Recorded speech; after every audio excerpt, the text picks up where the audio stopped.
Hello and good evening. We've just finished watching episode 7 of Survivor 49 titled Blood Will Be Drawn. But here on Super Mater Brothers Podcast, we're just getting warmed up. Whether you're joining us live on YouTube, Twitch, or on Facebook, or catching the audio version wherever you get your podcasts, the merge has arrived, everyone. The game has reset, and the knives are officially out. Now, here's the guy who watched the merge hit like a meteor, the alliances scramble like prey, and the vote sliced through the tribal like a machete, and still isn't sure if that blindside was brilliance or just good TV. I'm your host, Dave Mater. And we got a top tier panel once again here to break everything down. A couple of people will be late. First, he's here for the competitions, the chaos, and the clutch performances. If it's a challenge, he's already ranking it. If it's a flop, he's calling it out. It's Josh Foster. Let's go. Your name's Josh? No, that allegedly. Damn it. Wow. Sorry, I didn't mean to reveal your secret identity. Also, of course, my goodness. Joining us, of course, once again here, the host of Hey, Did You See This One? He's got a critic's eyes for the tribal theatrics and the director's sense of pacing. If the merge vote felt like a Shakespearean betrayal, he's ready to cast the whole tribe. It's Jason R. Phillips. My name's Jason. I said Jason. I know. Wow, Dave. This is gonna be a highlight for the ages that Jaemeel was not here for. Yeah. I don't even know if the audience is prepared for that. There was no build up. It was just a slip up. Jeez, we've been off for a week, and if you're not watching us, you're like, who the hell is this guy? What did I do? Do we need to explain the joke? No, maybe. I don't know, guys. There's a lot to break down here. We are back here live stream here for this November 5th. Remember the 5th of November, the gunpowder, treason, and plot. And the blood has been drawn. And we also missed last week because the World Series was on and the Blue Jays were on, and we're like, you know what? We got to watch this instead. And they won that game. They ultimately lost the World Series. It's a heartbreaker. It's a whole other thing. That's not what we're here for, but that's why we were here. So we're kind of catching up on episode 6 and 7 tonight. We're also expecting Jaemeel and Becky Robinson to hopefully join us, and they'll add their thoughts whenever they're able to catch up on the episode tonight and get in here. So maybe Jason, catching up on tonight's and the previous episode as we see two members of the former Uli tribe here go because of this dynamic.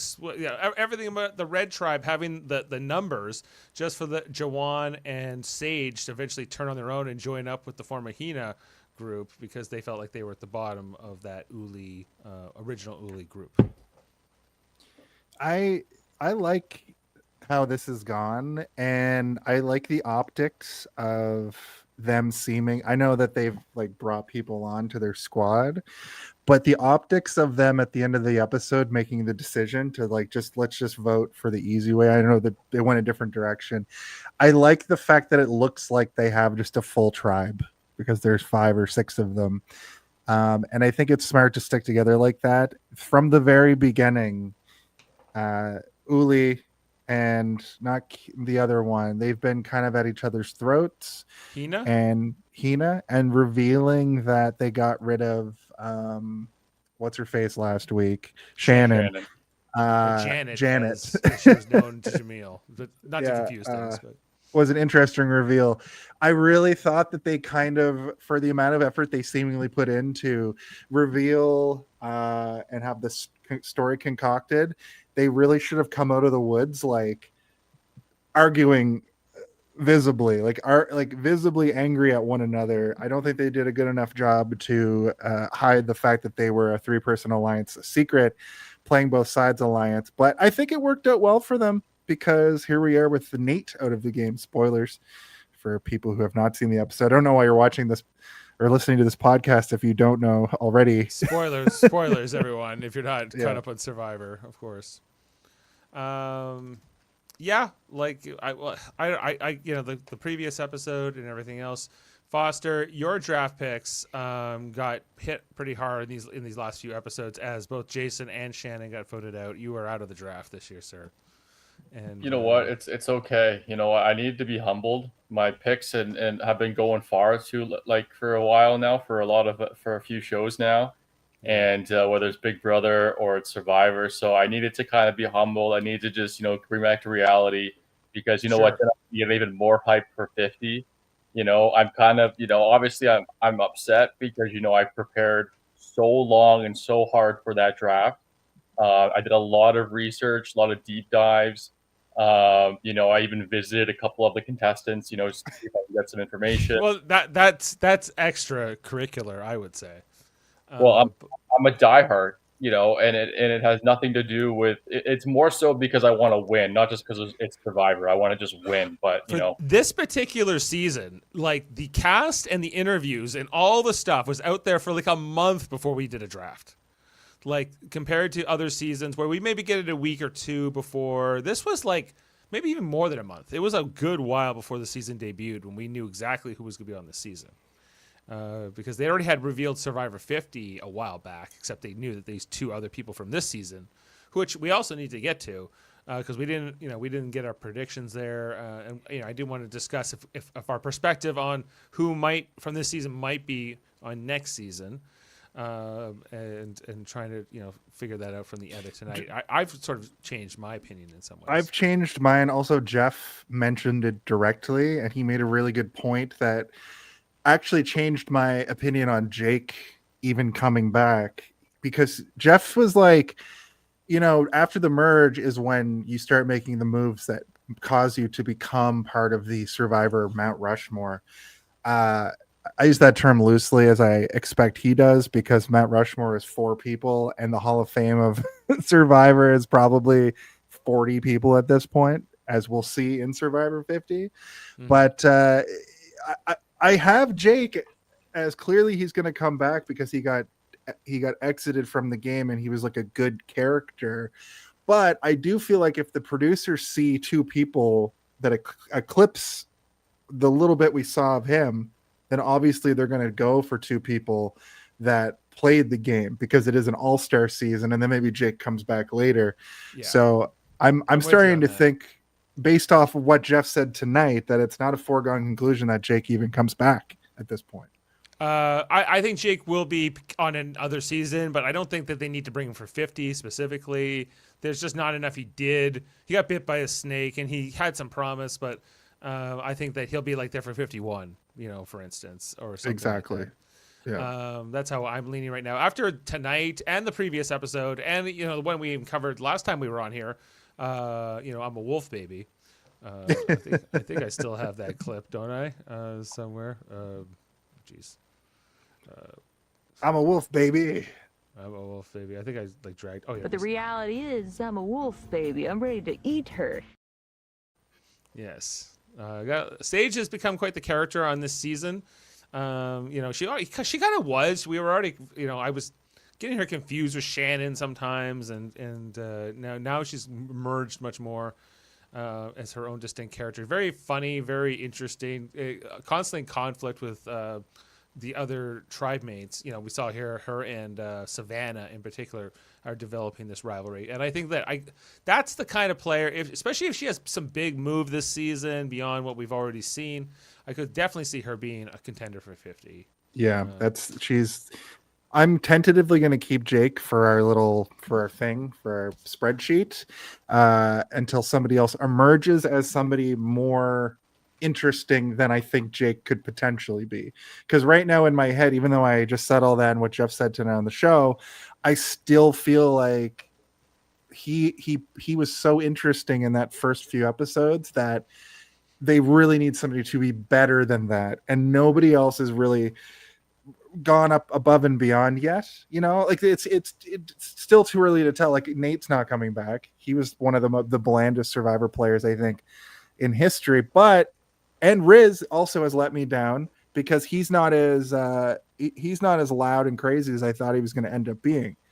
He throws zingers out there once in a while, but he's not this. I thought he was going to be this like enigmatic, like weirdo the whole time. I thought he was going to have sound bites in every single episode, but he always just reverts back to like, I'm the Riz God. And then tonight at Tribal, when he was like, I'm definitely going to use my idol, and then didn't, and everybody saw right through that. Well, I don't think he's in the running either. So I think they didn't vote him out. So did it work? That's true. That is a kind of a big move. But I do think that Sage the tonight was Sage's episode. Sometimes it feels like an episode is a particular contestant's episode. Tonight was definitely a Sage episode. Well, So compared to like episode 6, would you say that was more of a Shannon episode?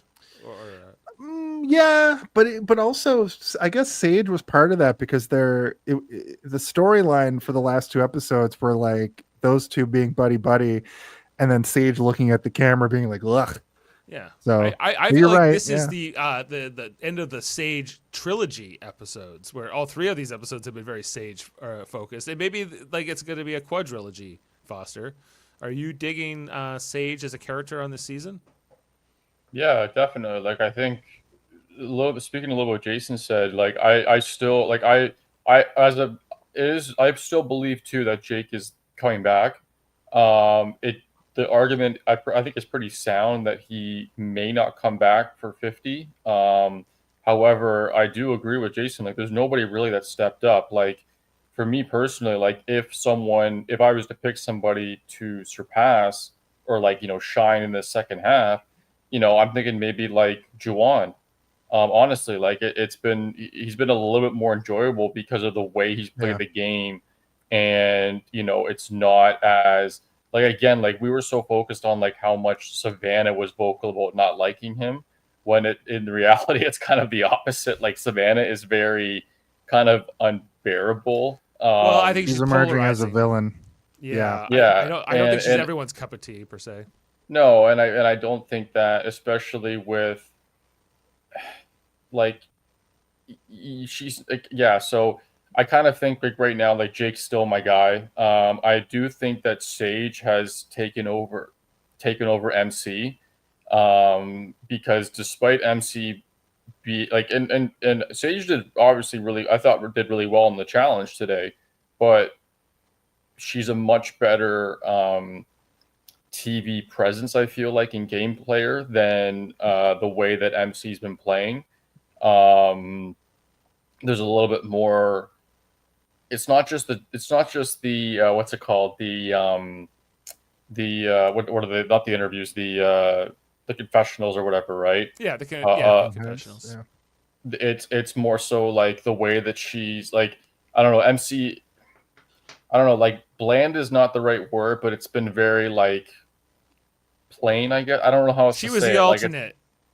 Yeah, like it hasn't been like, yeah. So She's I got would say alternate Sage energy right now. but she's But not what I she's not as much there for the like to be a TV character. She's definitely there more to be a competitor. Is how I feel. Yeah. Like, she's more head down. Like, how am I going to win this game? And yes, I have to be Yeah. on a TV show, and yes, I have to give a confessional. But compared to someone like Sage, who's just a natural kind of a character, I think, or Savannah, who was like a TV broadcaster, and even Nate tonight in his exit interview, I was like, man, he's just giving the producers what he thinks they want. Yeah. And he was like just trying to be okay, I've been voted out, I've been blindsided, whatever emotions he has, he's like, I'm just gonna be a complete professional, and I'm gonna get through this interview, and then I'm gonna go away. Foster made a good point about Jawan though. Like he's the tribal goat right now. He's turned tribal into he was really set a tableau, if you will, for every tribal. From coming up with Uncle Jeffy and that whole thing, and then tonight comparing Survivor to a horror movie. Oh, I got the clip. week after Halloween. Perfect. It really worked out for me to hear that as a horror. I laughed for this 4-second moment just tonight. Jawan's like, I don't know. I find him a little more endearing, but also kind of creepy. I don't know. I like scary movies. Do you like scary movies? Sure. Yeah. Yeah. What's your favorite scary movie?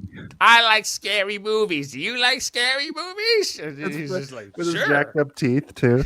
Yeah, it's the teeth. It's the whole way he sells it.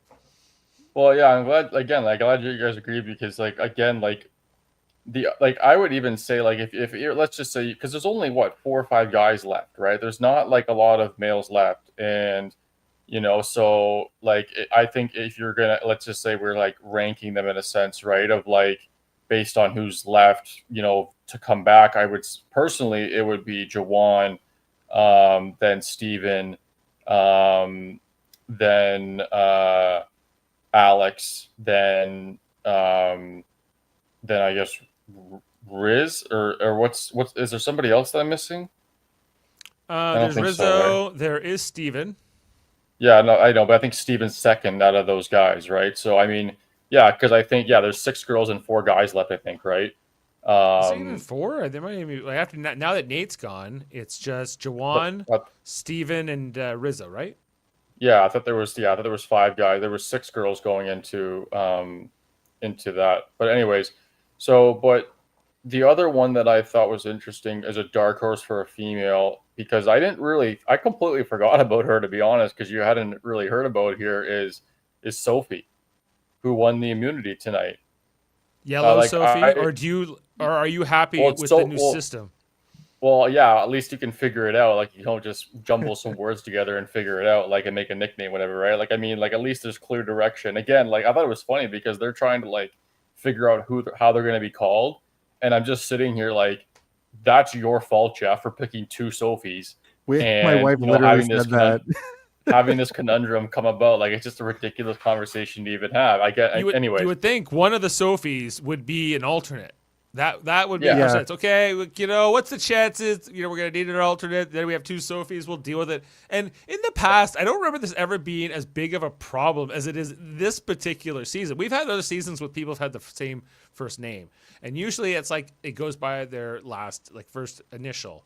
Yeah, like someone has a nickname that's very like a parent, right, and stuff, right? Right. But so we had I feel like they have different last names. They could have been Sophie B and Sophie S, but they spell it slightly different. They're Sophies, so that's why we ended up in this situation. They're like, well, call Sophie with an I Sophie and call Sophie with an E Sophie. It's simple, Jeff. Yeah, and then they were like, we're gonna call ourselves Blue Sophie and Yellow Sophie, and Nate keeps adopting these monikers even after they've come up with the new term of Sophie and Soph.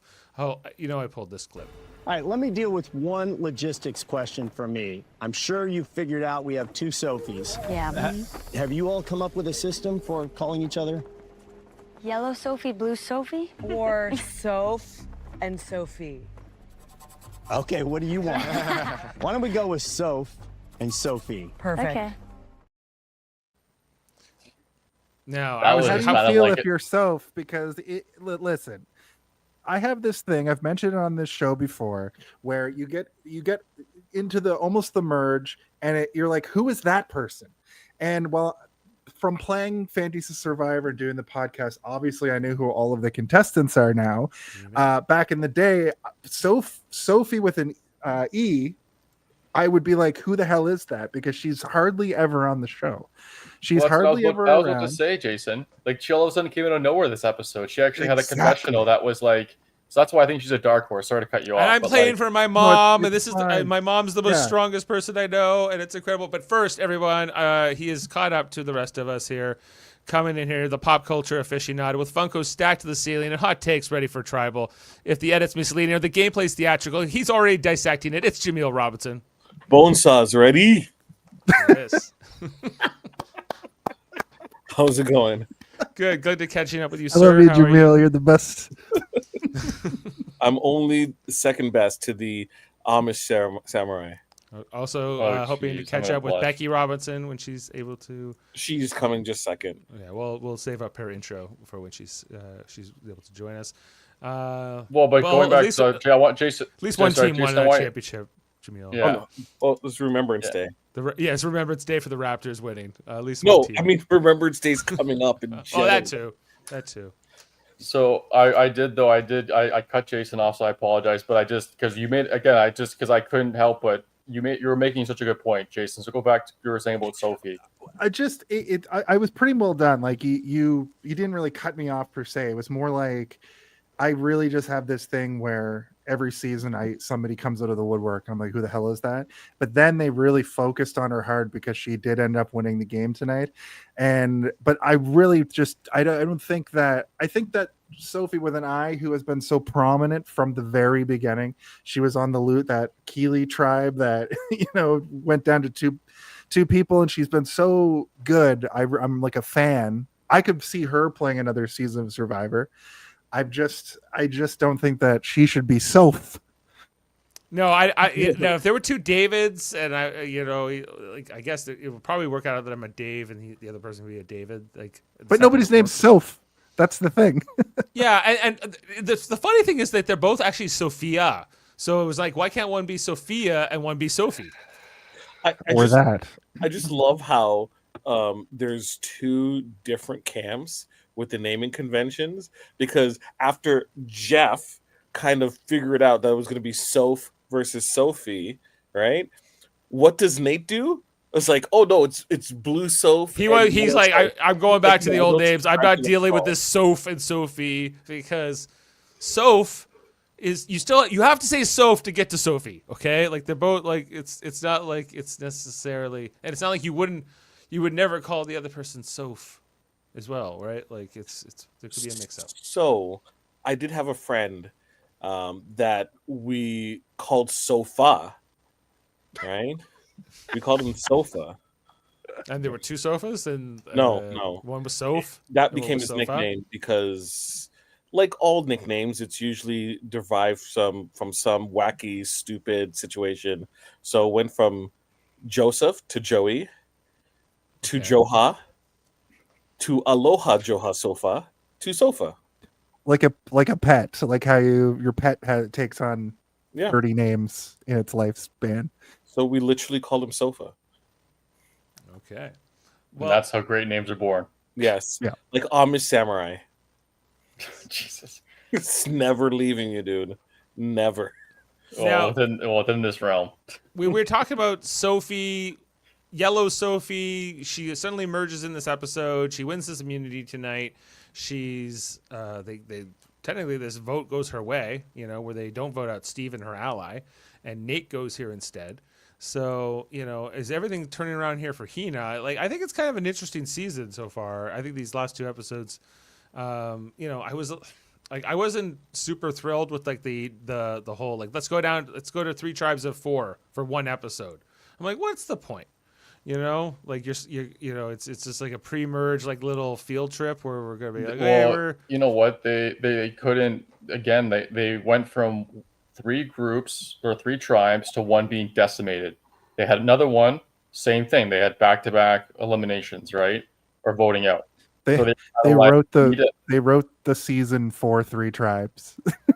So they're like, this is a 3-tribe season. This is what we're planning. We have to keep coming back to it. Well, it was really funny because like Jeff even said it. He's just like, we have a challenge here set up for 3 tribes, and it's like you 100% for like we don't want to waste this challenge this season. Especially a brand new game too. Especially a brand new thing. They're like, well, we have to do 3 tribes, so we have 3 tribes now. Yeah, one of the other big themes here was now that we've made the merge, that like it was all about, like especially in this tribal council tonight, it was all about what its original tribes. Is it red versus yellow, and you have these 2 blue players sort of in the middle, one of them each sort of aligning with the 2 different factions. That seems to be the narrative. However, there's actually more to it here, because even though the red has since the shakeup has managed to stay on the right side of the numbers, in the last 2 episodes, now we've seen Sage and Jawan turn on that majority and join up with the former Hina group and vote out 2 of their allies because they felt like they were, rightly so, like they, I can't figure out if I like Jawan as a player, if I think he's smart or not, but he seems to be making the right move. He's not. Maybe he's just falling into this by accident. But you're not a big fan of Jawan, Jaemeel? This is my Jawan impression. Well, Jeff. Uncle Jeff?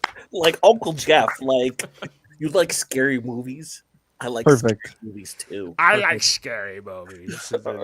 It's like, calm down. You know that he's just going along with what Sage and Steven are saying, right? He's like, I don't like Savannah, and Savannah was going to get me out, and that's why I'm joined onto this, because I'm at the absolute bottom. He's finally realized that he's at the absolute bottom. Did he find this out at a very specific time that led to this? I can't remember when he seemed to be all down with red and sticking with that original majority lines, even if he knew he was at the bottom. Because there was a couple episodes ago, that's the tune he was singing. And now it's all flipped around. He's joined since this shakeup. I guess it was as much as I was lamenting it and saying, "Well, why did they do this?" Maybe it had a positive effect on the season, where we're not just seeing like a kind of a boring red versus yellow sort of dynamic. And now that red had the majority, that would we would have seen them pick off the yellow people for the next couple votes. Instead, it's it's kind of flipping around potentially. Like, I think that the yellow versus red tribal lines are kind of worthless when you have a strong 3-person alliance caught in the middle, because basically what's going to happen if everything plays out in terms of Sage, Steven, and Juwan's favor is they'll get rid of the top 3 players from red, and they'll get rid of the top 3 players from yellow, and they will control the game unless someone realizes, especially after a couple members of red and yellow get eliminated, it's like, hey, obviously, do we have our hands on the wheel, or does someone else does, right? well, that might be the question they're asking themselves now, especially that Nate's been eliminated here. Where do you guys want to go from here? Do you want to go back to the beginning of the episode, talk about the beginning of this merge and everything that led up to the challenge? Is there a specific place here? Because, we kind of jumped around and talked about a whole bunch of different things, all important in the dynamic of how this is playing out. I want you to find that clip of them falling out of the hammock. I tried. That's why we were long. late. I remember watching it and was like, because it was Christina, right, in the hammock, and yes, it was Christina and Sophie. Because Christina's okay. Like when I think careful, who have 0 win capital, it's Christina. Christina's not winning this game at all. She's there, and everyone in like 2 years, everyone's like Christina, and like who's Christina, right? Yeah, no she's terrible. They set her out every time that they're allowed to. Yes. Yeah, I was just like, go guys, you can do it. She's Hooks. She's basically Hooks from Police Academy. That's who she is. Interesting Kids, comparison. if you don't know who Hooks is from Police Academy, look it up. There's even an animated series that you can get your Hooks fixed. Yeah, well, Christina here she was on every tribe this season. She played yellow, blue, red, and then finally here with the merge. She was the last pick in our draft this year. She was not in her preseason, did not inspire people either, and she ended up on Daryl's team, because he had the first pick, he ends up with the last pick, and because he had taken Jake first. Daryl, you're not winning this year. Daryl got tricked because she doesn't look like a turbo nerd there. She looks like a normal person. But then she gets on the island, her glasses are like so big, and she just is a fail constantly. Oh. Yeah. Well, coming in here for next, it is, sorry, give me 1 second. Whether it's Lego builds or tribal bonds, she's watching Survivor one brick and blindside at a time. New to the game, but catching on fast. It's Becky Robinson. Hey, hi guys. Hello. Hello. Welcome. My apologies. Yeah, we're here with Nate tonight, and we're just talking about everything with the new dynamics. We all knew Nate wasn't going to win either.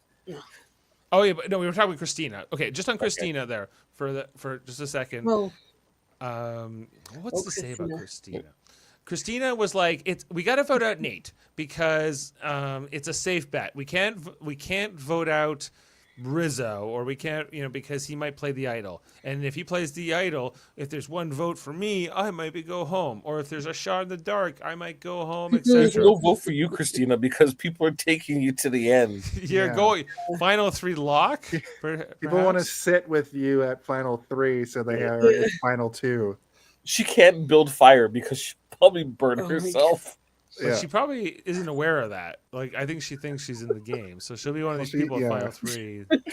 I just her even having an opinion in that segment you're talking about implies that she thinks that she is part of the game. When everybody probably looks at her like, "You're going to be a swing vote, and you're coming with me, kid." Well, they need her vote, but she's going to do whatever they want in the end. So it's kind of like you're kind of playing lip service, I suppose. You're right. There's no agency with her game. There's not and she's just a number right now. I think I guess MC and Steven are kind of the leaders of that yellow group that now I guess includes Juwan and Sage on some level. Mm-hmm. Well, it is what it is. And I don't know, I guess Alex, I guess, is the other potential member of that group. Where did Alex vote tonight? I just have to have a look. He voted Hina, didn't he? That would make this. He voted with Hina, so he voted at me. Yeah. Whereas his former tribe mate in Soph or Sophie with an I voted for Steven. So she voted with the with the Uli people. So Jaemeel, Janet went home. How do you feel about that?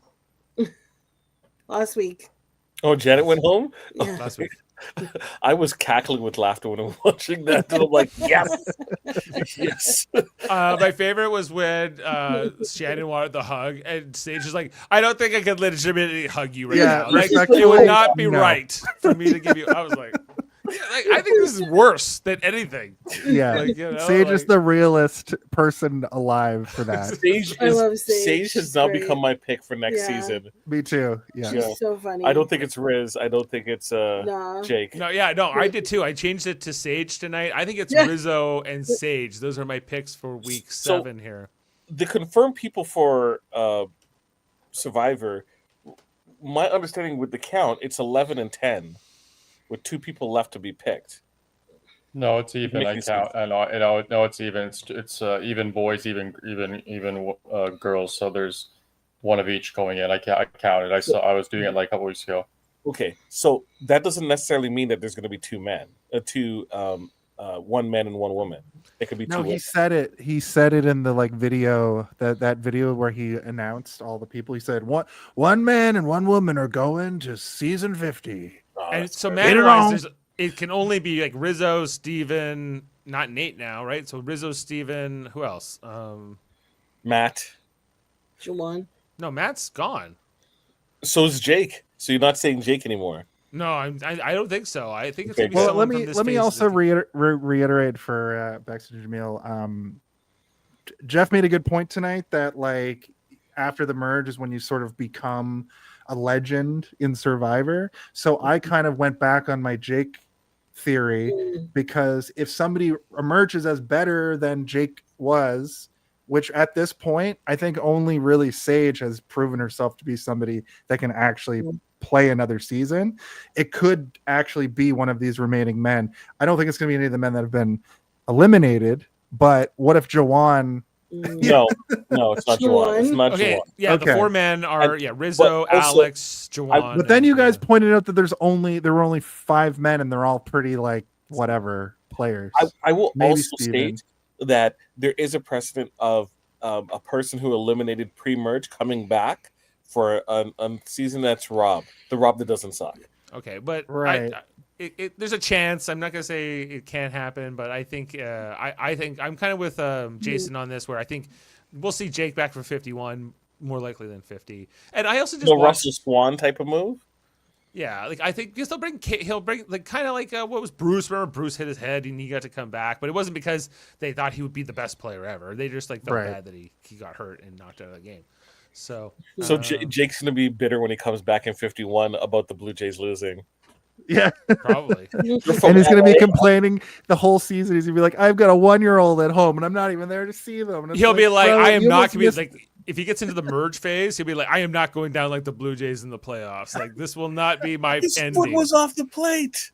Yeah, His you foot see, was off the plate. there will be all these there's an metaphors. investigation being launched. I don't think they're going to overturn it, but I think there's going to be No. some controversies and some scandals this winter, buddies. Yeah. For Well, what? For that? For a couple no, of just, weeks. and the Was that umpires one? and a couple of the calls. Look, and- okay. Yeah, I read that they're going to investigate some of just- the calls and some of the There's umpires and nothing to be done. Otani getting special treatment. Okay, And yeah. So okay, and what's that going to lead to? A fine? this isn't a baseball podcast. This is just know. what I read. It will lead to an overturning. Like, and now the Blue Jays have won the World Series I just mean in retroactively. general, and Foster will probably agree with me. They lost. Okay, right. The best way to make sure, and the same thing with Survivor, if we're going to loop back, the best way to make sure that you win is to make sure that you win, right? When you leave it up to a vote or you leave it up to other people, right? Whether it's making sure you have the strikeouts, making sure that you get the catches, like if you hit it out of the park, they can't catch that, That's Okay. true. right? So yeah, like at the end of the day, like just to put it this baseball to rest, because I can see Dave's head spinning right now that we're not talking about Survivor. it's a metaphor. Really quickly, yeah. On that no, just really quickly on that note. First of all, Jaemeel, I saw. Well, first of all, he was out at the plate. I never said he wasn't. Well, I know. I'm just saying, like I'm just making the comment that if you really look at the replay, he was out. And second, too, like the Otani thing is like kind of negligible because he was crap all game. And yeah, like obviously you got to look at that for future stuff, but it doesn't apply to the actual result. And 3, they were legit 2 outs away, and unless Hoffman has a parlay on the game that we don't know about, you know what I mean, or whatever, right? Like it's redundant, right? So I mean, it's just kind of, it's unfortunate just because it's 30 whatever 2 years, and it's the Dodgers and everything, right? And again, like and if it was the other way around, it'd be the same thing, right? So I mean, what was really just to finish this on a positive note, I read today that it was like the most watched Game 7 in like 20, 30 years or something. There was a crazy uptick in baseball. It was like 50 million people, which is crazy because it's like, I'm sure like all of Canada was watching, so that's like what 37 million. To put it in perspective, of all Canadians were watching a percentage of a portion of Game 7. I learned so much about baseball. Let me tell you. To put it in perspective, though, remember Survivor used to be like popular on a level like this to the point they would have people would sit and watch a recap episode, and they'd also watch an episode where they walked and went back and like recapped everybody that was eliminated. 2 separate episodes during a season, which is wild. With commercials? Wild to me. Yeah. A recap episode. Yeah. Now transitioning into Survivor, they could really learn from this World Series 7 game and how they could apply that to season 50. Have all the Blue Jays on to play a special Blue Jays season of Survivor. Which I think once again transitioning here because Dave is I can see it. I can see his ears, the smoke come out of his ears. I tried to bring it back. I'm doing my best. We're doing good. Just back. I'm bringing us back in. Remember what we're talking about Survivor 49. Woo! No, I think, and then so this is where I think it's a good time to get all of our picks officially in for this week, Dave. Yes, please do, everyone. Yeah, and I'll start because like I said earlier, because we already had the discussion. And then Jaemeel and Becky came in, and Jaemeel always what?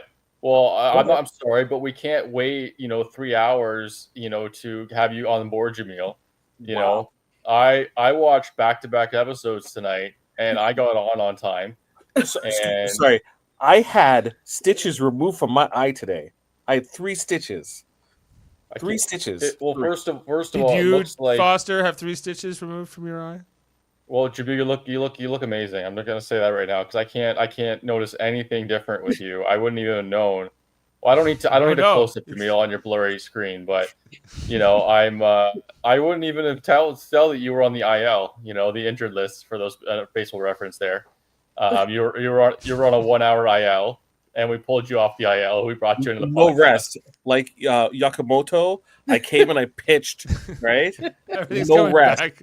This is how, just like the Japanese with baseball, this is how Canadians do it with podcasting. This is kind of like when Ernie Clement would have a clutch hit, it's sort of the inning, but it's not really coming back to the right focus of the team. The water's different here. Yes, everyone want to give their predictions. Now, Foster, you were saying Jake's a lock. Are you standing by that? I'm still standing by that. I think right now it's sound unless there's someone who's going to emerge from these 4 guys, who I think of the 4 guys is Jawan, just based on personality. Not that I think he can win, but just on personality. But Jake is still a lock. And then I think again, I say I'm changing it now to Sage as my top pick over MC. But we'll also say that I feel like finally now Sophie, who won the immunity, is the now dark horse for me in that category. Yellow Sophie. Jaemeel, Becky, if you'd like to chime in. I'm gonna say Alex and Sage. Wow. Okay. Yeah. Alex, pick here, Jaemeel. Sage and MC. 2 women. Yes. How are you? You don't listen to anything Jason says, Jaemeel. You just like to stir the pot, eh? That could be. And hey, this goes to what I was saying too, where like even though like if one person emerges over the other, maybe I think. Wait a second! I just realized something. We're in 2025, and even Jeff could still tell the truth and say it's a man and a woman, and someone could transition, right? So, you never know. That could be, Jake's it actually is transitioned. 2025. We're doing this by points, right? Per week, right? So what happens if you all start picking Sage and Sage does not get picked? Well, then we look. Wait, at there's fools. a point system. Well, I haven't quite figured out how I'm going to use this information in any kind of point way system yet, makes but no I sense. like collecting it every week. So, Jason, if you'd like to also Wait, am I the only one who made a pick last week? Because my Jake was a lock, so does that mean I get Correct. 1 point, everyone else gets 0? We'll see. Wow, We'll that's see. you're Or gonna get we'll have zero to because Jake discount isn't that gonna week get from the data analysis when we get not a to that. chance. If Jake gets in, I get the automatic point. If he's not, then I don't lose a point. It's just as simple as that. Well, we'll have to workshop the system. Can you, Jason, your pick, please. Jake and Sage. Jake No and lock. Sage. Let's go. Let's go. That's okay. I still want to be like, team up right now. All right. Well, sorry. I had to get those down because it's sometimes hard to look. Either Sage or MC is going to make it onto the show, so I'm getting a point guaranteed each week. Do you like Sage, Jaemeel, as a character? She's a wolf, baby. She's a wolf. She's gonna eat you. So yes. Becky, how about you? Do you like Sage? Yes. Yes. Yeah. She is. Were you sad to see Nate go tonight in this episode? No. No one was good. No. Nate had to go back and produce Doomsday, so he had to leave. Yeah, he wasn't doing too much. He wasn't doing towards the end. He just. No, he had like those first few episodes, and that was it. Was he going to win individual immunity? No. So like, but that's Sophie, the one that won. Sophie, Has she really been in it? She wasn't in it until. This is her episode. This is the episode that she's gonna like play for her grandchildren, right? She's a not grandmother. No, I'm just saying when she has one day she's gonna. I was on a game show, and she's gonna show this game episode. I was on this game show, Survivor. And then after the episode airs, she's gonna. Her kids are gonna go. Did you win? It's like no, no, I didn't win. No. That was the first jury boot. Yeah, unfortunately, yeah. Okay, well, yeah. So there's a lot to break down in this episode with the merge itself and how the dynamic went here, and the whole thing with Jawan. What were they called? The Bottoms Up Alliance, right? Bottoms, we got Jawan, Sage, and Steven, I guess, which is very much the talk of this episode, since they were this group that went to Tribal Council in episode 6, and they voted out Shannon, which was breaking with the Uli Alliance. And when the merge happens here tonight on the beach, and when like the group coming from Yellow Beach and Red Beach come there, and those three decide, well, if we can't just meet them on the beach, we should stay up here. Should we wait for them to walk up here? And like, it's the weirdest beach merge I've ever seen. The best reaction, because look, I'm telling you, Dave. You know what's awkward when you're at work with someone and then they're on like faraway distance and they're like, "Hi," right? And it's like, we're gonna walk towards each other. Why are we like saying hi now? Like it's like, a big moment, you're all together. Some of these like, we people should go over there. They're gonna think we're weird, and they're just kind of sitting there like, they're coming to us. Together and it's like, hey, good to see you. Like, let's calm down a little bit, right? Yeah, some of these people have not met each other yet, so they're excited to meet their fellow castmate. My mind was blown that 3 people dipped their fire post merge. Yeah, had never been to Tribal. Tonight. What Sophie with an E. Sophie with an E, MC, and somebody else all dipped their fire tonight. Can we please put a rest to this? As a group, we need to decide right now how we're going to talk about Sophie and Sophie, because I feel it like let's just put this to rest. I feel like we need to make it as I would like to nominate it as Sophie and Sophie. No. You can't do it. Since I came up with that, I second that, and this is a democracy, so we win majority. Sorry, wait, Jason. we haven't wait, no, we don't. Never mind. I got bureaucracy. confused because there was only 4 screens. I like yellow Sophie and blue Sophie, or Sophie and little Soph. Damn it, Dave. What about Yoshi and Blucifer? Well, that's good. Okay, Who's who? Jaemeel, take a walk, Jaemeel. Yoshi, yellow. Jaemeel, Sophie with an I Janet. is Yoshi. Jameel already got Janet this season. Let's just we're not betting to Yeah, Jameel. How about Janet. Yoshi and Sophie? My favorite I thing like tonight Yoshi too for was like Sophie with before an I. Yellow Sophie won immunity, that they were like, we need to vote one of them out just for our own sanity, so we don't have to keep doing this. Figure out who we're talking about. I was laughing that they're gonna say, "Oh, the Sophie that doesn't suck," and then Sophie with an E wins the challenge, and I'm like, well. Which Sophie sucks here? Is it Yellow Sophie? That was With the an whole E. joke, because Sophie with the E hasn't done anything, and then all of a sudden when it comes up of like how do we distinguish the two, she wins immunity in the challenge. It's crazy. Right, and I think they were going to vote her out potentially, or like she was going to be the target over Steven. They definitely were talking about her being the one, and then they were like, "Oh, well, she won immunity this week, so gosh darn it." Not this time. But so I don't know. We can go with what they've decided on the show, Sophie and Soph. Yoshi, and Sophie. Yeah, I'm into that. I like Yoshi and Sophie, and this is a democracy. Who's Yoshi? Yellow Sophie with an I. Yellow Sophie's Yoshi. Oh my goodness, Jason, way to Sophie stay with an- strong, man. Jeez, Well, if it's not intuitive, I don't know what to tell you. So Yellow so, It is because Yoshi ends with an I. now that I get it, it's fine. So, and so Boshi and Yoshi. No, Yoshi. We don't need and Sophie. We just changed one name. It feels like they should both have to modify their name if one does. Yeah, but Yoshi should be Yellow Sophie, right? So that's why I'm gonna throw a wrench in it because you're just making it way too complicated. This is the podcast about how Boshi and Yoshi. Boshi is the smaller You one. need to have Yoshi like a is the board, yellow. and it has like both of them, and then just the crossed out versions of names that we have for them.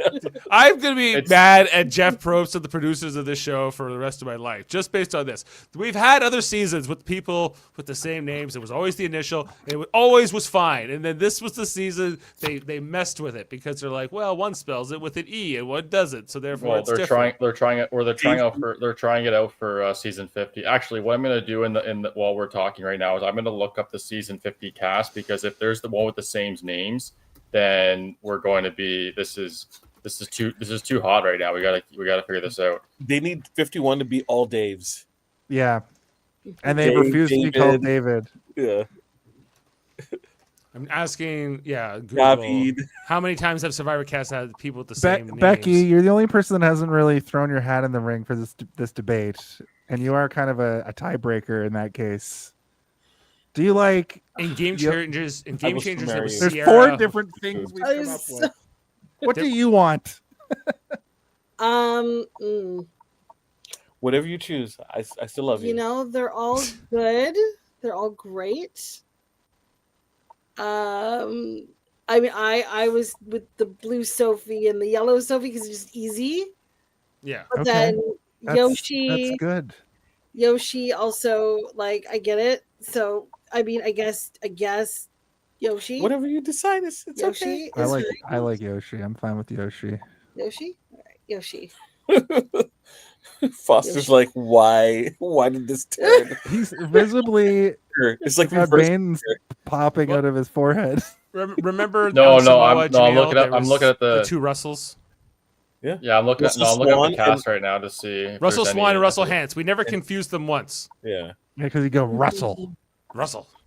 I'm looking at Survivor 50. And then to see if Russell there's any, Swan sounded like Kermit the Frog with this, high pitched voice. We actually started watching the first episode of Samoa, and I was impersonating Russell's voice. Oh my God! Russell's the one that was like the dumb girl alliance. No, or that's whatever? Russell Hands. Oh. Yeah, Russell Love Hantz it's my had his dumb hair girl on. alliance, and it's going real well for me. And I'm gonna in the season. but Like- I From the won't. first episode with that stupid hat, it's He great. doesn't even need the mic. He's just doing it all just because. Just cause, exactly. He could have. I That's- think he could have won if he hadn't have been like that. If he hadn't. I think he said, should I don't be, even like- need this. if there was a Hall of Fame of Survivor players, I think he should be in it. He should be Yeah, in I it. think about him every She time I didn't watch watch the Survivor. season, so she doesn't know what happened.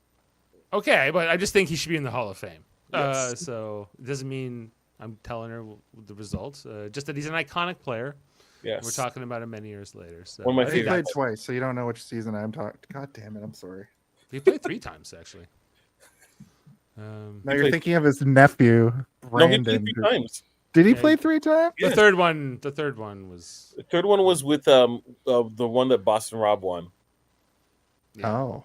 With Philip, the first Philip. Redemption Island or something, right?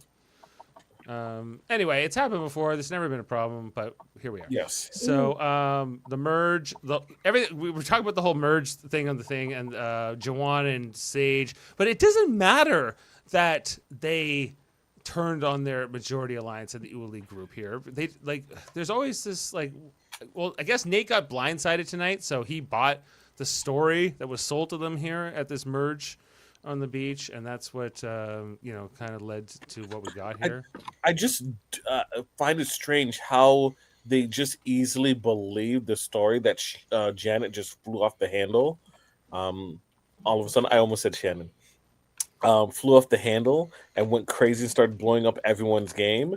Like, there was no kind of pushback in that whatsoever, which seemed weird, especially from Savannah, who seems super doesn't trust a good portion of people on the island, that she would just easily accept Sage and Jawan, who she hates, his word, right? That just seemed kind of weird, but I think overall, I think it made sense to I thought they complicated their story a little bit too much. Why couldn't they just say Steven had an advantage on the island? Their story was basically Shannon lost her damn mind and she wanted to target Jawan, and then everyone had to work around on eggshells, and then we voted her out, and that's why Steven's still here. But if Javon went out, Savannah would have been happy with that result. Nate and Savannah and potentially Rizzo, they all bought this story that I guess Shannon did lose her mind. That's weird, and who would have seen this? And other players who had played with Shannon, like Christina and MC, who were in their or they just thought the religious spiritual attitude had power of Christ compelled them, had whatever. A level of 11 that would have went off the handles. But I wonder how much people were. Was it only Sage that was irritated by Shannon, or were they kind of happy she was out on some level when they got to the merge here? And I believe that Sage probably just vocalized it the most and was. Mm-hmm. I think everyone, because you only really saw Christina, you saw Sophie with an E, kind of really connect with her a little bit. And who else connected with Shannon Janet? Well, I really remember Christina and MC. Well, MC then kind of seemed to, but then she really wasn't. And it was mostly Sophie with an E. Yeah, in the first, you're right. It was Christina and Sophie with the E. Those two individuals specifically. So, you didn't really see Savannah go, "Oh my gosh, I love Shannon so much." She was just a number. Right. Yeah. Well, for whatever it was, that didn't seem to be Nate in his confessional said, "Well, that's suspicious." But then on the other hand, he's not I don't think he doesn't. They don't see this vote from Jawan and Sage coming is what the vote I keep coming back to with this whole thing. They don't understand this coming part. But then Rizzo knows enough to say, I might play my idol tonight. He gets this idea that they might be considering voting him out because he might not play his idol, which was correct. So somehow he got wind of that before the tribal tonight. I think he just wanted to put doubt. Do you think he would have done it regardless? No. Even if he was. No. I think he was just doing it just because. Maybe. He knows everyone. He knows everyone knows he has it. So just the threat of him using it is enough to get people not to vote for him. Yeah. Yeah. That's the thing with these idols. Everyone says it puts a target on their back. Does it? It seems like it's almost like a get out of jail free card, because players like Christina, who we all agree is not playing a great game, but she's always going to be too afraid to vote for somebody she knows has an idol, just in case somehow it ends up back on her. It's that MC shouldn't have played her idol, right? Honestly, because when it comes to that type of vote where it's going to be tight, where it's going to be one vote is the difference, right? Yeah. It doesn't like they're not going to split votes. They're not going to split votes. So they're going to take. A little surprised. It's an all or nothing thing. So they either pick correctly, right, and block, right. They could have ended up with MC playing her immunity and Steven getting out, and what that would have left them, right? Well, why do you think that MC chose to do it? Because I agree with you. I think it was the she wrong didn't want to go home with it. She didn't want to look stupid. So even if she'd gotten all the votes that Steven got, she still would have been fine. But she did. So it really comes down to how much she trusted Jawan and Sage to vote with them, and I guess she didn't much. Well, those are the two factors: Jawan and Sage, and also Rizzo playing an idol for Nate. For Nate, because those she knows the two factors. She knows we're putting votes on Nate. Hopefully, we got Jawan and Sage voting with us, but maybe they're voting for Steven, maybe they're voting for me. Not sure. She has this whole confrontation with Savannah while she was getting the Beware advantage, right? And we haven't talked about that yet, but this might be a good segment too. Savannah falling flat on her face was great. Jump for it. What if she had actually succeeded, though? Like, is what I kept wondering. If she had managed to actually steal this key that MC's been waiting since she got the Beware advantage. She could only, when she loses a challenge, she can go look for this thing, get her vote back, and get the immunity as well. And so she's followed by Savannah, and she's like, well, I'm not going to lie. What's the point in lying to you about what I'm doing? She's like, hey, do you want some help? And she's like, sure, but maybe you can, like, she's not ever willing to tell her to, piss off or anything like that. But then when it's Savannah, I get the impression, sees it before MC does, but MC's able to get the drop and grab the key. Well, do they also see the camera pan down to it? Yeah, the cameraman's just like, and they're like, oh my God. At the same time, if you look at the bundle of keys, the bundle of keys are not going anywhere because there's a chain and it's connected, it's locked in. So if Savannah took the keys, was she gonna go like that? Yeah, she's gonna sleep there within her arms for all times. But by the rules of the game, whoever gets their hand on that item first, it belongs to them. No, I don't think so. I've seen people pull things away from other people many times. They used to fist fight in the challenges. So they were like, stop fist fighting in the challenges. You think if Savannah got it and Jonathan Young was there and wanted those keys, he's not getting those keys? Well, I'm just trying to understand the rules of the game, because like, and when you find things out in the game, like it's not about who sees them first, it's about whoever touches them first, right? Like if you see it, like a human immunity idol. But she doesn't have the chest though, so it's like I don't understand like what. She just didn't want her to have it. No, I know. This is where she's like delusional at this point. But if she had stolen the key and then she takes that with her, and then MC can't get her idol and vote back, isn't that giving it a great advantage to her side? No, she can't take the key. The key's not going anywhere. It's chained to a tree or something. It makes more sense to take the chest. The chest can move. If you hide the chest, she can't. Did she know about the chest? Did she know where the chest was? I don't think she did, because it was all very confusing. Had the chest with her. Was Savannah right or wrong to try to do something for her alliance and for her side of the vote? She was right, but from our point of view at home, we were all going, "What are you going to do once you're holding it?" They would just have a weird conflict, and then she stands there and does that whole thing where she's like, "I'm going to watch you do this," and then she realizes she's being crazy, and she's like, "Okay, well, I'm being crazy, so I'm just going to let it go." Right, and I love the confessionals with this conversation while MC is trying to open the chest, and she's like, yeah, and MC's telling us, I'm just telling her what she wants to hear. I think she's playing too intense. I don't trust her. And then we got the confessional from Savannah while she's talking MC Zero off, going, I'm talking to her, but I can tell she doesn't trust me, and I need to get into there. I need to crack this code and figure out MC. And like, she's telling me what I want to hear. No more. Like, they're very different personalities. Savannah has like been an interesting character in herself in this season, like because even tonight we get her and the chicken, and she's cutting the chicken's head off with Steven and Teriyaki and General Tso. yeah, General Naming Tso, them. and like Sage is like horrified, and we can see that in the preview for next week that they're going to have more of this escalating conflict. The Mean Girls thing. Next week, you kind of wish it was old school Survivor where they had those one-on-one, like were in a conflict and they have to cross a beam and they have to confront each other, and Sage just grabs Savannah and is like, oh.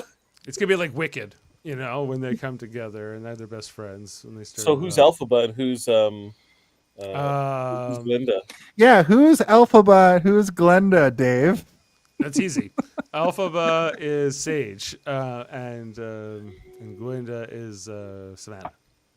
Really? You think? Yeah, that was easy. I stand by it. You thought it would be hard, but no, it's easy. Do you know who those two are? Whoever, the blonde one and the green one. Which one is which? I don't know. I saw the movie. You gave me the tickets, remember? Yes. I think I'm mad. I gotta watch another one of them, and I've seen it in like live theater. So I'm going on 9 hours of this shit. Yeah, and I was just watching the trailer tonight, and I was like, "Oh yeah, there's like a part 2." I just don't like. We're seeing it at least twice. Well, Yeah. I'm glad that you can share that together because Wicked does not do it for me. And every time I look at Ariana Grande, all I see is Frankie Grande. And who wants to sparkle like a Frankie and like all of that like from Big Brother. You should read the book. Yeah. See you on the flip side. Stop. Oh, did you have that ready? He knows I hate that. Hashtag no grande. No Grande. Okay, so we're coming up on an hour here. Just want to quickly eulogize Nate here and his exit interview and anything else we could take from it. It was, like I said earlier, I thought it was very polished, rehearsed, and not necessarily completely genuine. But I got blindsided, which is probably how you want to go if you're going to go from this game of Survivor. But I'm surprised that I got as many votes as I did, which means that Sage and Devon voted with old Hina. But that's the game.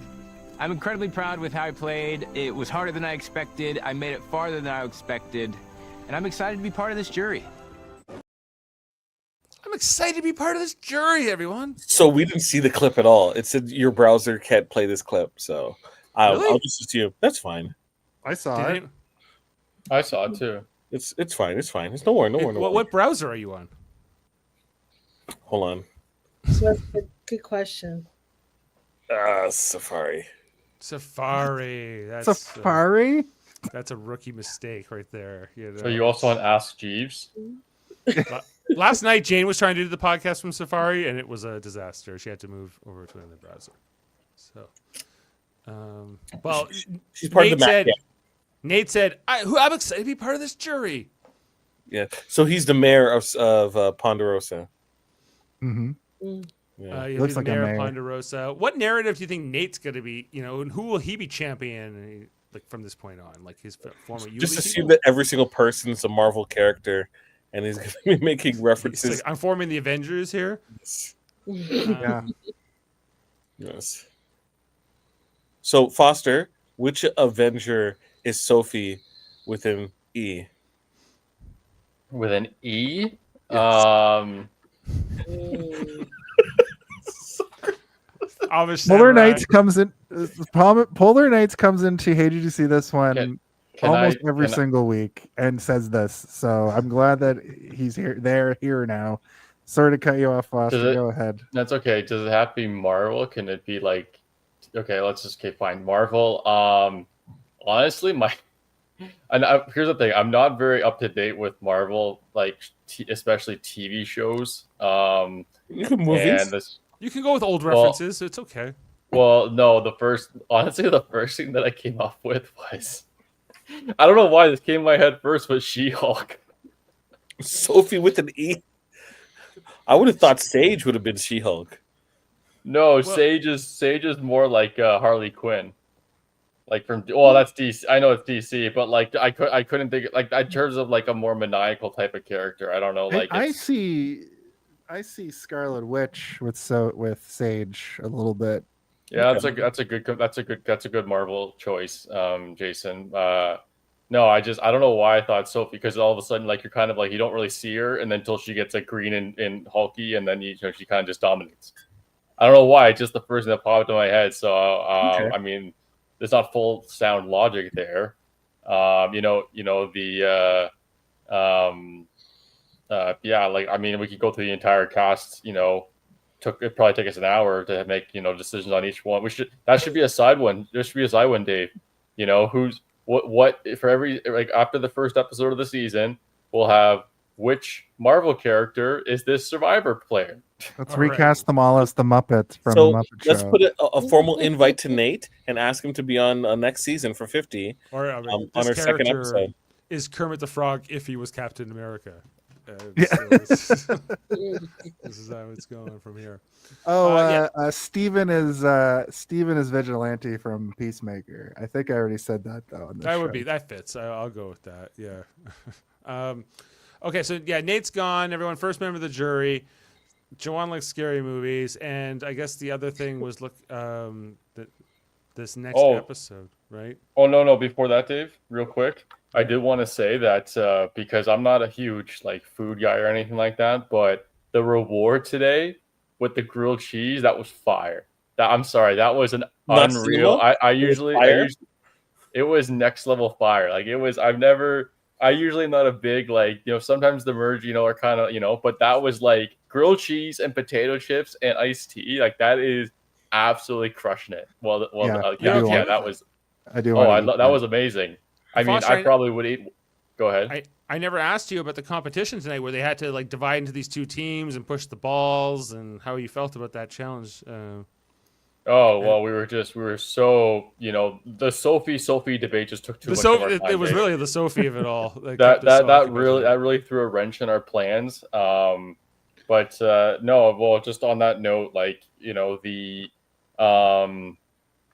I mean, we're at the merge, right? And so, like, the challenge I thought was decent in the sense of, like, I like when they do, like, well, you got to make the first stage to get to the second stage. Excuse me. I thought it was interesting that Sage had the advantage to just skip it all and go right to immunity. I don't think she had to pick a tribe, right? Or did she? No, she immediately gets to go to like the merge. She's immediately in the second phase of the challenge. She has a chance at immunity. Because there's 11 people. Yeah, I think I just missed that. So I feel like she should have had to choose, because that's been in the past where you have to choose, and if you press correctly, then you do get in, but you still get the rewards. Anyways, it was fine. Like, the immunity, the last part for the immunity was, I don't like that one, to be honest. Like, it's very basic, very. I mean, Christina and Javon, who totally blew that puzzle challenge. Yeah, they did. That puzzle was, in my opinion, like, the other thing too that I keep having to remind myself is that, because they've talked about so much this season with the heat and everything, is that, like, I'm reminding myself a lot more this season, especially, that a lot of the times, and not just the challenges, but when they're doing gameplay and strategy, and especially with things like paranoia, like, the lack of nutrition, because as a viewer, it's obvious, like, why aren't you doing this? Why aren't you seeing this? Like, why is MC playing, why is she playing the idol, right? So there's obviously not a clear head, but it's been more apparent this season with how, discombobulated everyone is, because they've been referencing the heat so much. I thought it was really funny when Jeff was keeling over at the end of the challenge, and I think it was Javon was like, "Are you okay, Jeff?" He's like, "Yeah, it's hot out here." And Rizzo was like, "Welcome to the challenge, Jeff." Welcome to Survivor Probes. I also thought it was hilarious that Jeff said what the puzzle was during it. I don't know if anybody caught that, but when Alex jumped up on the ball, he said, "This is how we what was it? This is how we do it on Survivor." Is that what he said? Yeah, but that's a catchphrase though, right? That's one of his. Yes, sir. That is how you do it on Survivor. I just thought it was funny that he said it like moments before they got to the puzzle. Said the line. He said the thing. He said the thing. Yeah. There are comebacks in Survivor all the time. This comes down to pure endurance. How badly do you want it? You gotta dig deep. They should do one that's previously on Survivor. Yeah. You gotta dig deep. But anyways, though, yeah. So that was last little things there about the again, like I thought the grilled cheese thing was like that was the best. I think I haven't. There's no meat. Grilled cheese. Dave needs meat. There needs grilled cheese. Meat, Foster. Grilled cheese. Peanut butter and jelly sandwiches. Peach cobbler. No tacos for chips. Oh my God. And iced tea. And Italian food. Italian food. So Hamburgers. Oh my. Hot dogs, soft drinks, and all the fixins. All the fixins. I can go on for hours. I have like so many clips of him saying things like this, like Grilled chicken and veggies. whatever you want, just food. Jeff Ropes saying food. That should make a YouTube channel live stream all the time. Yeah. Anyway, guys, so we got to wrap up here for tonight. Just want to look ahead to the next episode. Episode 8 it will be, and it is called Hot Grim Reaper. Let's have a look. I can't trust any of these freaking people. I know. They have no idea what's in store for them. I'm coming with a vengeance. Next time on Survivor. Was I kicking on you? Savannah can be a mean girl. I can be a mean girl too. She's the one who has that knife and is doing all the stabbing. My worst nightmare. Freaking Savannah the Savage. Savannah the Jaemeel. Savage. Jaemeel, can I get a freaking Savannah the Savage? Savannah the Savage. Jeez. Oh, Lord. Oh, Jawan, but okay, Savannah's my draft pick this season. She is a part of Team Dave along with Steven. I don't think Savannah's going next. But she's out for revenge here, everyone. It's Rizzo's going to be gone. Mm-hmm. She's going. Rizzo's on her side. Rizzo's her. I know what's going to happen. Like if Sophie is mentioning that Savannah is being a mean girl, right? She's practically picking a side against that the remainder of the duo now, right? And she know that Rizzo has an idol, right? Yeah. So their 50-50 chance becomes 0 when she uses the steal a vote or the advantage. Sorry, the knowledge's power thing steals his immunity, and they can vote out whoever they want to. Maybe, yeah. Will this story really be about? You don't think it will really be about Sage and Savannah? It will be more about. I think they're going to bring Sophie, with an I over to their team, because the numbers. Blue Sophie. Sure, Dave. Sophie with Yoshi. an I. Sophie with an I. No, Yoshi's with a Y. It's guys. We're gonna. Look, I look. Yoshi's not with a Y. I just said Sophie with an I, so we can distinguish the two. Right? It's getting, the other problem is, guys, we're 7 episodes in. They want us to assign new names to them, and That's why I'm saying Sophie with an I. My conspiracy theory is they did this on purpose to us, so we remember this. So we remember this season. We'll so always we remember the this two season and people. this Yeah. mix up of the two Sophies because we the Soph has been Sophie for 7 weeks, and she's been on the show way more than Yellow Sophie. So it's so strange that now you've been downgraded to Soph. Well, why? I think if anyone should be Sophie, it should be her. It should be Blue Sophie. That's my exact point. That is my whole. I feel like a Yellow Sophie stole it from her. And Soph was just like, okay, fine, I'll be Soph. Okay, whatever. I've already been shit on for this whole season anyway. What's another L? Right. I'm excited for it here. Now, is there anything else we wanted to mention before we get out of here? I guess the only thing I wanted to ask you was and everyone, do you think that the audience will side more with Savannah or more with Sage in their upcoming battle of the Mean Girls? Sage. You think most of the audience is going to go with Sage? I think you're probably correct. Sage, yeah. Savannah's the closest thing to a heel that this season has, and I think she's going to escalate that heel persona, and conspiracy hat on. I think when the producers see somebody going that direction, they push it. They're like, be a bit more like that. So yeah, we love what you did with MC. Like, do more of that stuff. Savannah, how do you feel about seemingly the people on your team flipping their votes against you, and you're being on the bottom, and then she's like goes off, right? Like, yeah, they're prompting her in that direction. Yeah, definitely so. Well, I like Sage more than I like Savannah. I guess as a character. She's a wolf baby. She's a wolf baby. It's gonna eat you. The reality is, I'm a wolf baby. I'm ready to eat her. I'm ready to eat her. I'm ready. Not chickens. Chickens. She's Chickens very are no. yeah. Chickens are no. Jason, what's Humans, going on? yeah. And hey, did you see this one this week? Oh, the book of Grimoire, the Grimoire of Familiar Killers is closed for another year. We're going into November. November is always no man's land. So this year we decided to do sort of film noir, hard-boiled cops. And we're starting off with the 1941 classic. This is our second oldest movie we've ever done, with the oldest being The General. That's not really a movie. It's more Buster Keaton doing a series of stunts. This is actually a very proto film noir with Humphrey Bogart. It's kind of a difficult watch in the year of our Lord 2025. However, it's a great movie.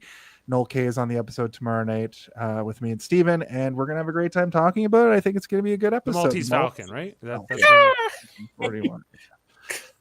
And You're doing the outside of that, sorry, go ahead. Oh, you're doing the Maltese Falcon. I just didn't know if I heard the title. Yeah, the Maltese. It's right on his card. Actually, I was like, that's the one, right? Okay. Yeah, and I am the announcer for Superkick Wrestling here in Toronto. We just did a series of zombie wrestling, and on the 20th of November, we're coming back to our regularly scheduled program. You can find all of that at Superkicked YouTube channel, and then also you can find us each and every week on YouTube, Facebook, Twitch at 8 p.m. Eastern for Hey Did You See This One? Maltese Falcon.